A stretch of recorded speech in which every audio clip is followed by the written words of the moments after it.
terhadap politik juga gitu kan. Sepenting apa sih Bang anak muda harus berpolitik? Anak muda harus berpolitik. Bila perlu jadi wapres. Jauh. Wapres kan bagus tuh kan, Oke, anak muda. anak muda. Iya. Itu contoh figur anak muda yang berpolitik, Mas Gibran. Oke. Walau dibantu ya, tapi bagus. Dibantu maksudnya gimana tuh? Ya kan dibantu ini bapaknya Untuk? untuk jadi wapres.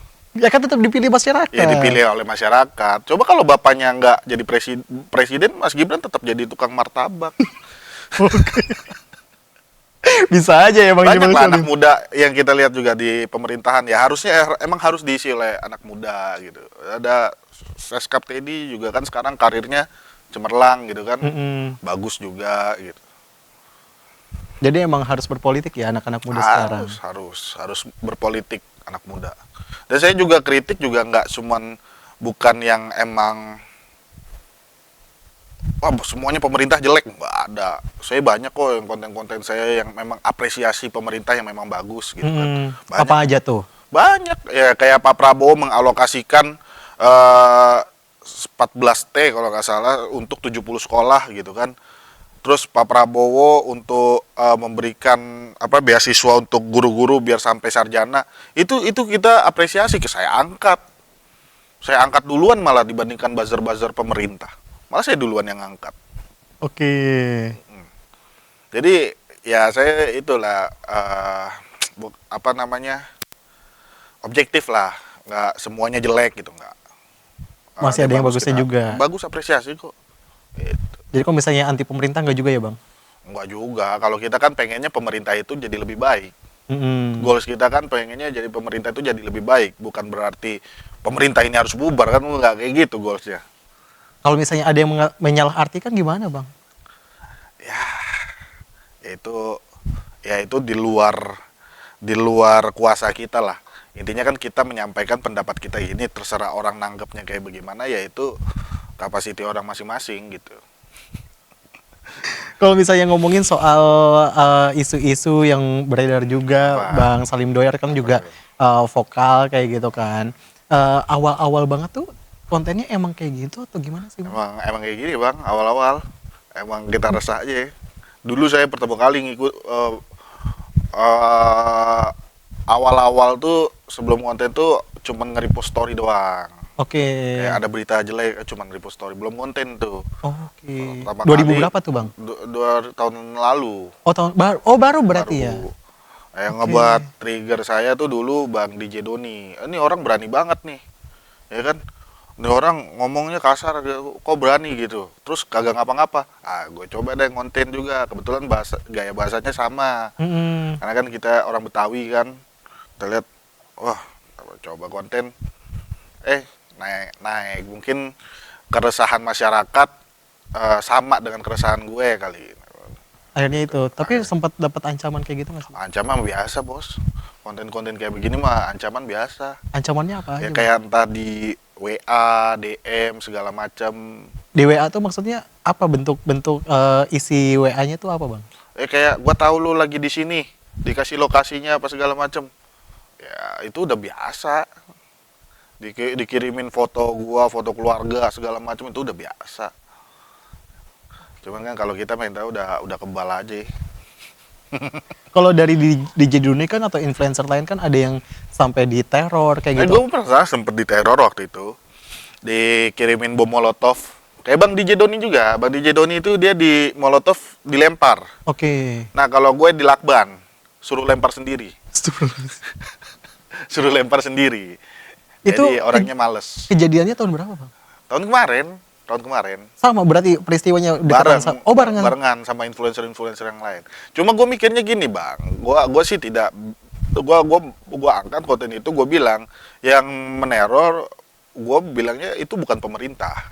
Itu bisa jadi ada pihak yang memang diuntungkan ketika pemerintah dan influencer itu bersih tegang. Nah, masih husnuzon ya? Masih husnuzon.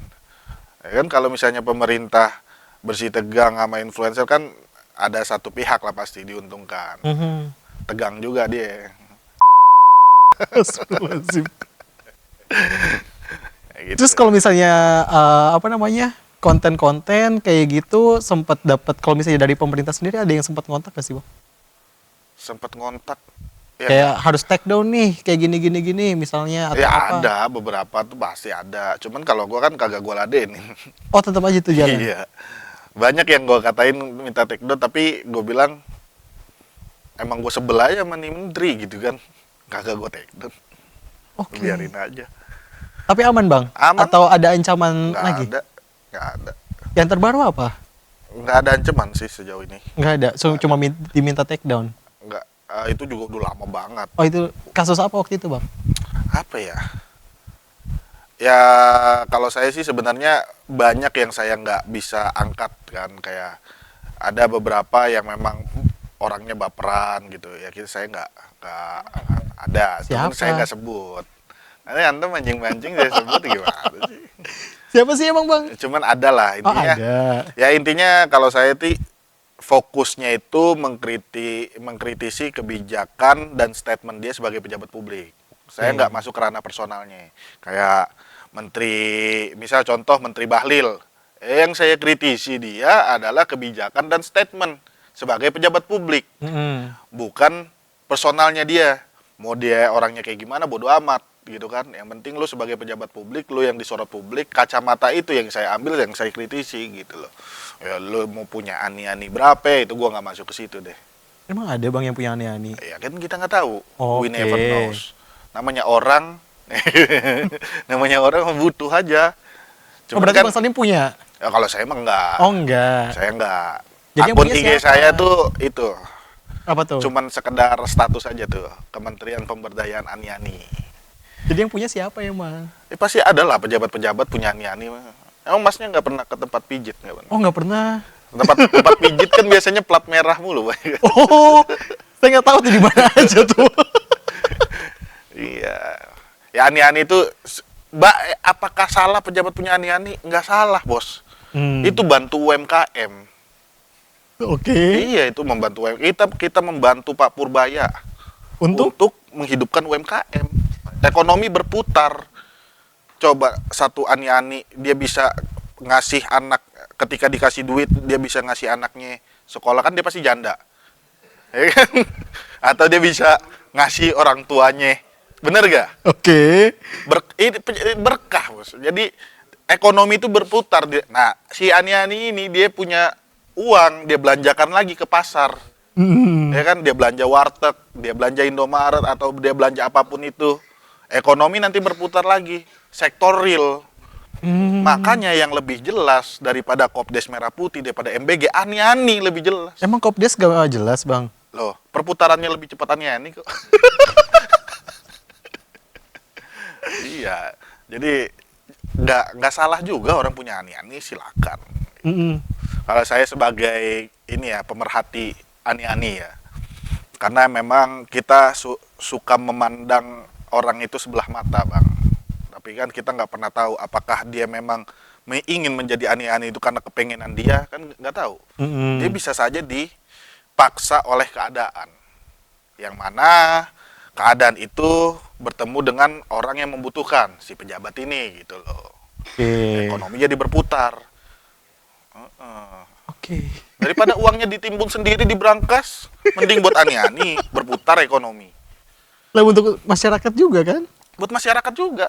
Kan ani-ani belanja juga, belanja sayur, belanja. Emang belanjanya sayur? Ya pasti makan sayur lah, belanja beras, belanja telur.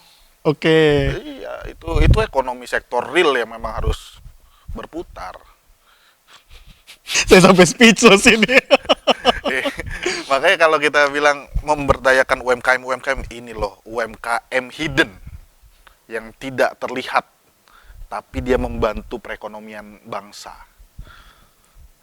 Saya bingung nih harus nanggepinnya kayak gimana.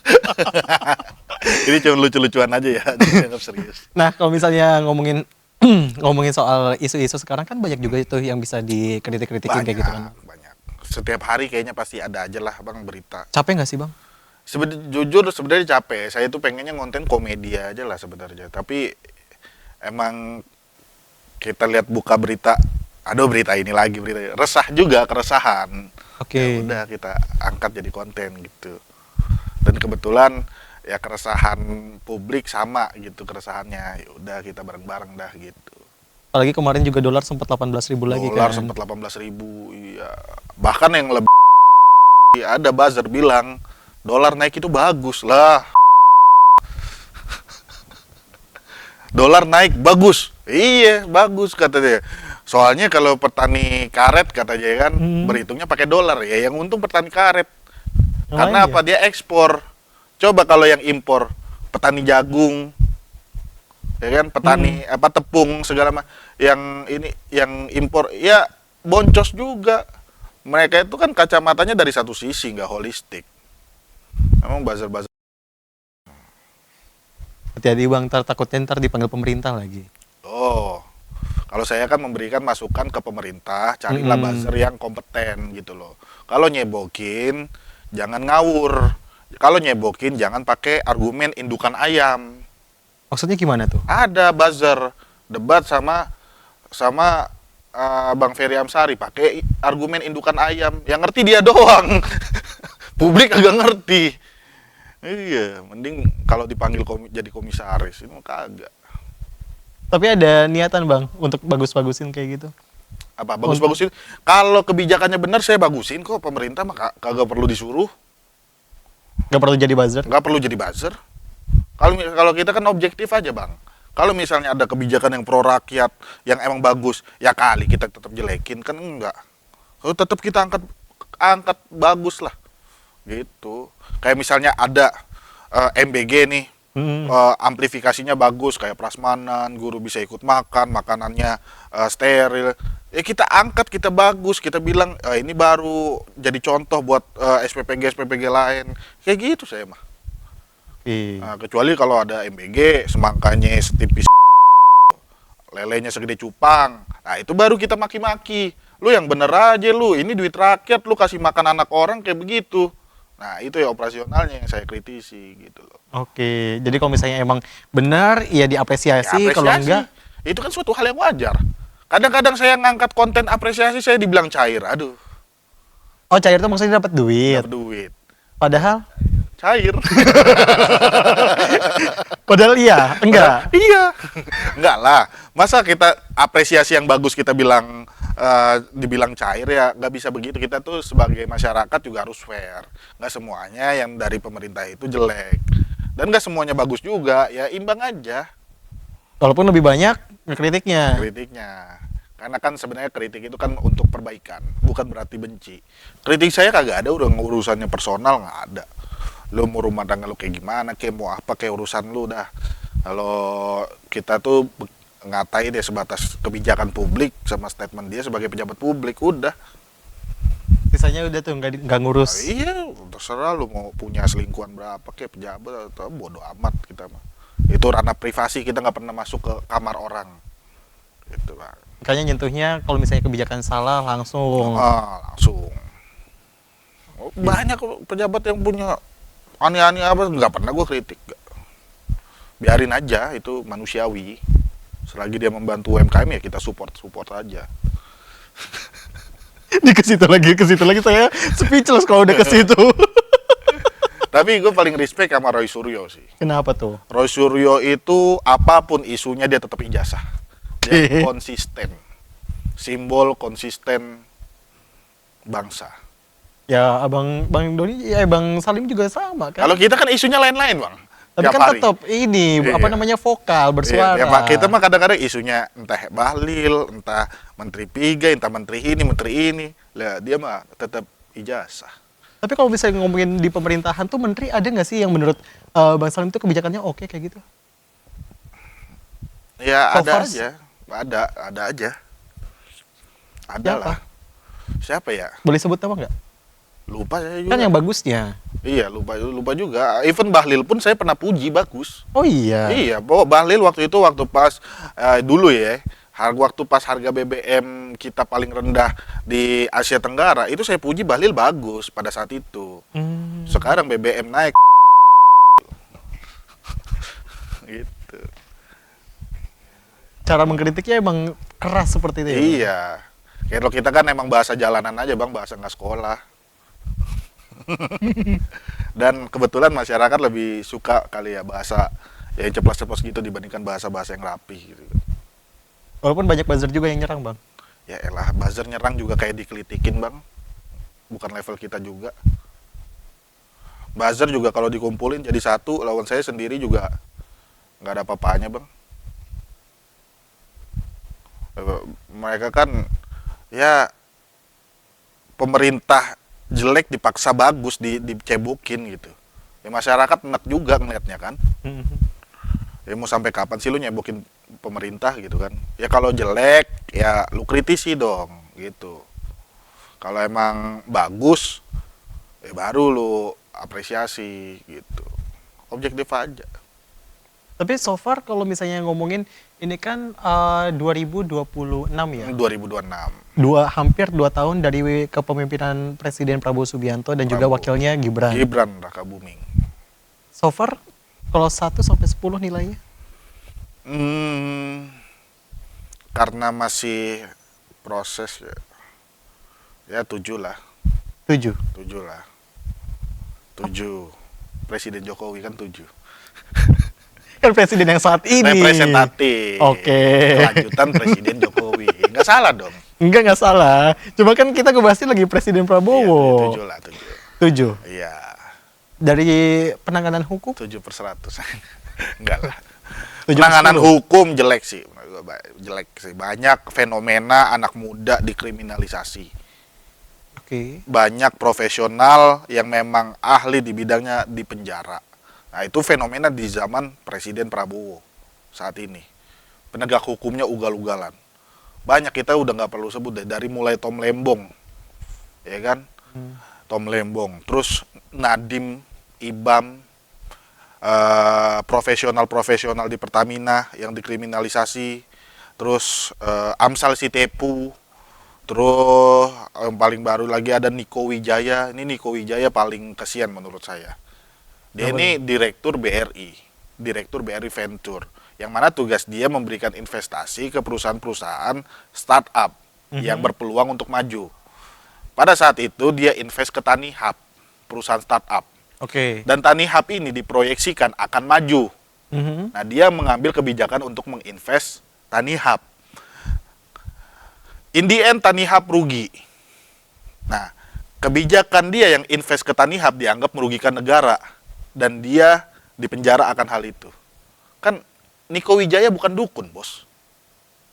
Dia menginvest, perhitungannya ada. Tapi kalau seandainya rugi, ya we never know. Dia bukan paranormal gitu loh. Tapi dipenjara. Gitu. Kayak misalnya masnya jadi direktur perbankan, terus saya minjem uang ke masnya. Saya minjem 20 juta, saya galbay habis itu. 20 juta itu jadi kerugian negara yang dibebankan kepada Mas. Gimana? Nah, itu jadi rancu penegak hukum ini kayak cuman ngejar KPI atau kayak pengen cari muka ke presiden atau gimana gitu. Oh, udah hukum ini gitu. Apalagi Amsal Sitepu. Yang video editor itu. Video editor. Siapa yang mau ngedit gratis, bos? Masa ngedit gratis di penjara? Penegak hukumnya. Gitu loh. Ini industri kreatif yang mana nilainya juga ya yang punya kreativitas itu yang menilai gitu loh. Dia mau pasang harga 4 juta kayak buat ngedit, 5 juta, 20 juta itu hak dia. Tergantung kreativitas. Ini dihargain 0 rupiah kan negara kayak begitu. Begitu juga kasus Pertamina. Profesional-profesional yang mana dia lulusan luar negeri, hebat gitu kan. Menangani Pertamina hingga negara untung bertriliun-triliun, tapi dikriminalisasi. Dianggap oplosan lah segala macem. Pada saat persidangan nggak pernah ada itu oplosan yang merugikan negara 285 triliun. Ini apa? Penegak hukum apa ini?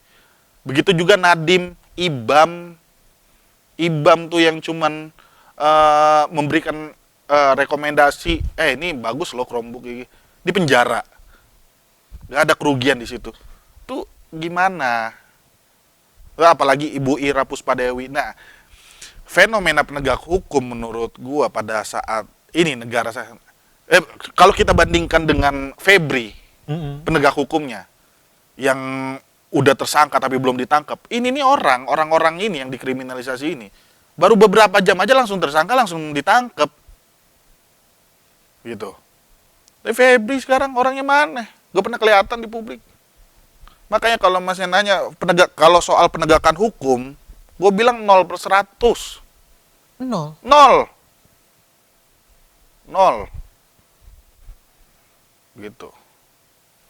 Dadan pun sekali dadan pun menurut gue juga menghukum dia itu telat. Negara udah rugi berapa lama dan sering kali dadan bohong dan itu dibiarin aja gitu. Kayak waktu pernah bohong di kabinet, siapa 19.000 ekor sapi disembelih, satu anak satu lele. Gue bilang, ini udah terang-terangan bohong, tapi nggak pernah dipenjara, nggak pernah diusut, nggak pernah di ini. Sampai ada pengadaan motor, sampai ada pengadaan apa yang nggak pugu lagu gitu. Tapi baru dipenjara. Kenapa nggak dari kemarin? Telat juga kan? Tapi giliran rakyat ngedit dihargain 0 rupiah. Penegak hukum kayak gitu. Emosi saya kadang-kadang kalau ngelihat penegakan hukum di negara ini ya. Giliran penegak hukum tertingginya TPPU merugikan ratusan miliar di saat rakyat lagi pada susah makan. Rakyat lagi pada susah makan, susah cari kerja. Nonton penegak hukum tertinggi nimbun duit segitu banyaknya. Sampai ngegondol Monas itu 74 kilo mah. Monas ditaruh di berangkasnya kan. Itulah yang saya benci di rezim ini adalah penegakan hukumnya. Oke. Sangat buruk. Terakhir Bang. Tajam ke yang lemah, tapi tumpul ke Solo. Kok jadi ke Solo? Ke teman dekat. Raja Juli diproses nggak sampai sekarang? Raja Juli jelas-jelas terima amplop loh. Diproses nggak? Katanya udah dibalikin. Itu tuh pemerintah DPRD Sumut ketahuan suap, ngebalikin, dipenjara 5 tahun. Harusnya tetap diproses. Proses dong. Iya. Walaupun udah dibalikin. Itu selama 12 hari atau 13 hari itu nggak dibalikin. Diputer dulu apa main balak 6? Apa gimana? Iya kan? Oke. Sylvester. Ini Sylvester menurut gua nih. Terakhir, Sylvester. Sylvester itu simbol bahwa hukum ini bentukannya. Apa tuh Bang? Dia sudah terpidana. Ya kan? Terpidana 5 tahun penjara. Tapi sampai sekarang nggak dihukum, malah jadi komisaris. Coba itu. Sylvester sudah terpidana, tidak dihukum, tapi malah jadi komisaris. Ini kayak ngelempar ke muka presiden ini. Ini serius nggak sih ini hukum di negara ini kayak begini? Itu loh. Tapi giliran maling ayam, 2 tahun penjara, 5 tahun penjara. Maling ini, aduh, giliran rakyat kecil yang maling dia. Dikejarnya udah ampun-ampunan. Kayak kakek-kakek maling karet buat nyambung hidup makan di penjara. Coba. Kemana keadilan soal bullshit semuanya? Kalau kita bilang penegakan hukum di era sekarang ya. Ya itulah. Makanya saya nggak salah juga bilang penegakan hukum di negara ini tajam ke yang lemah, tumpul ke Solo. Iya. Terakhir Bang, harapannya untuk pemerintah. Udah beresin lah, ini penegakan hukum dulu lah, rapihin, udah itu aja dulu. Penegakan hukum. Penegakan hukum rapihin. Iya, concern dulu di situ. Kalau penegakan hukum rapi, penegakan hukum tidak tebang pilih, mau yang atasnya juga, mau menteri apa segala sikat, kagak ada pandang bulu, rapih, menteri juga bakal bener kok kalau misalnya penegakan hukum bener. Dia nggak berani maling, dia nggak berani nyopet. Penegakan hukum aja dulu udah adil, dah rapih, jangan mengkriminalisasi orang. Nah, itu aja dulu. Concern terhadap penegakan hukum dulu. Iya. Nanti setelahnya itu bisa rapi. Pelan-pelan lah diatur gitu loh. Siap, Bang Salim Doer. Terima kasih banyak. Sudah mau diundang ke iJus. Terima kasih. Itu tadi Sobat iJus perbincangan kita. Semoga apa yang disampaikan tadi bisa didengar juga oleh pemerintah. Thank you for watching. Sampai jumpa.